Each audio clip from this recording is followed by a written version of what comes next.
Hello friends, ഇന്നത്തെ വീഡിയോയിലൂടെ നമ്മൾ നോക്കാൻ പോകുന്നത് നമ്മുടെ ഫോണിലുള്ള സിം നെറ്റ്വർക്ക് അല്ലെങ്കിൽ സിം എങ്ങനെ ഓഫ് ചെയ്ത് വെക്കാം എന്നുള്ളതിനെക്കുറിച്ചാണ്. നമ്മുടെ ഫോണിൽ ചിലപ്പോൾ ഒന്നോ രണ്ടോ സിമ്മൊക്കെ ഉണ്ടെങ്കിൽ, രണ്ട് സിമ്മൊക്കെ ഉള്ള ഒരു ഫോണാണെങ്കിൽ നമുക്ക് ഒരു സിം മാത്രം നമുക്ക് ഉപയോഗിക്കാം, മറ്റേ സിം ആവശ്യത്തിന് മാത്രം ഉപയോഗിക്കത്തക്ക രീതിയിൽ ഓഫ് ചെയ്തും നമുക്ക് ആവശ്യമില്ലാത്ത സമയത്ത് ഓഫ് ചെയ്തും ആവശ്യമുള്ള സമയത്ത് നമുക്ക് ഓൺ ചെയ്തും ഒക്കെ വെക്കാൻ സാധിക്കും. അപ്പോൾ അതെങ്ങനെയാണ് എന്നുള്ളതാണ് പറയാൻ പോകുന്നത്. വീഡിയോ മുഴുവനായിട്ട് കാണുക. അതോടൊപ്പം തന്നെ ഇതുപോലുള്ള മൊബൈൽ സംബന്ധമായിട്ടുള്ള ടെക്നോളജി വീഡിയോസുകൾ കാണാൻ താല്പര്യമുണ്ടെങ്കിൽ നിങ്ങൾ ഞങ്ങളുടെ ഈ യൂട്യൂബ് ചാനൽ ഇപ്പോൾ തന്നെ സബ്സ്ക്രൈബ് ചെയ്യുക. അപ്പോൾ നിങ്ങളുടെ ഫോണിലുള്ള സിം ഓഫ് ചെയ്യുന്നതിനായിട്ട് നിങ്ങളുടെ ഫോണിൻ്റെ സെറ്റിംഗ്സ് ഓപ്പൺ ചെയ്യുക. സെറ്റിംഗ്സ് ഓപ്പൺ ചെയ്ത ശേഷം നിങ്ങൾക്ക് അവിടെ ആയിട്ട് കണക്ഷൻസ് എന്ന് പറഞ്ഞൊരു ഓപ്ഷൻ കാണാൻ സാധിക്കും. ചില ഫോണുകൾ നെറ്റ്വർക്ക് എന്ന് പറഞ്ഞ ഓപ്ഷൻ ആയിരിക്കും.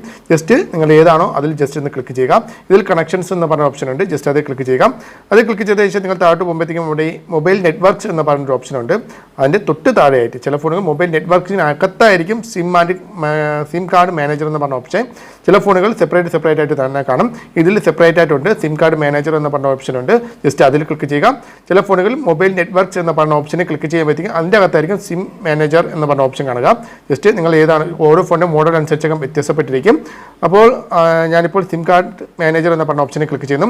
അപ്പോൾ നിങ്ങൾക്ക് രണ്ട് സിം ഉണ്ടെങ്കിൽ രണ്ട് സിമ്മും ഇവിടെ കാണാൻ സാധിക്കും. നിങ്ങൾക്ക് ഏത് സിമ്മാണോ ഓഫ് ചെയ്യേണ്ടത് ജസ്റ്റ് അതിലൊന്ന് ക്ലിക്ക് ചെയ്ത ശേഷം ഇവിടെ ഓഫ് എന്ന് പറഞ്ഞ ഒരു ഓപ്ഷൻ, ഇവിടെ ഒരു ഐക്കൺ ഓണായി കിടക്കുന്നുണ്ടാകും. അത് ജസ്റ്റ് ക്ലിക്ക് ചെയ്ത് ഓഫ് ആക്കിയാൽ മാത്രം മതിയാവും. ആ ഒരു സിം കാർഡ് ഓഫായി പോകും എന്നുള്ളതാണ്. ആ സിമ്മ് ഡീആക്ടിവേറ്റ് ആയിട്ട് തന്നെ കിടക്കും, ആക്റ്റീവ് അല്ലാതെ തന്നെ കിടക്കും. നമുക്ക് എപ്പോഴാണോ ആക്റ്റീവ് ആക്കേണ്ടത്, എപ്പോഴാണോ നമുക്ക് ഓൺ ആക്കേണ്ടത്, അപ്പോൾ ഇതേപോലെ വന്നിട്ട് നിങ്ങളത് ഓണാക്കി കൊടുത്താൽ മതിയാവും. ഓക്കെ, ഈ ഐക്കനെ ക്ലിക്ക് ചെയ്ത് ഓണാക്കി കൊടുത്താൽ മതിയാവും. അതായത് ഈ ഐക്കനെ ക്ലിക്ക് ചെയ്ത് നിങ്ങൾക്ക് സിമ്മ് ഓഫാക്കാനും ഓണാക്കാനും നിങ്ങൾക്ക് സാധിക്കുമെന്നുള്ളതാണ്. അപ്പോൾ ഫ്രണ്ട്സ്, വീഡിയോ ഇഷ്ടപ്പെട്ടുവെങ്കിൽ വീഡിയോക്ക് ലൈക്ക് ചെയ്യുക. അടുത്തൊരു വീഡിയോ വീണ്ടും കാണുന്നവരെ ബൈ.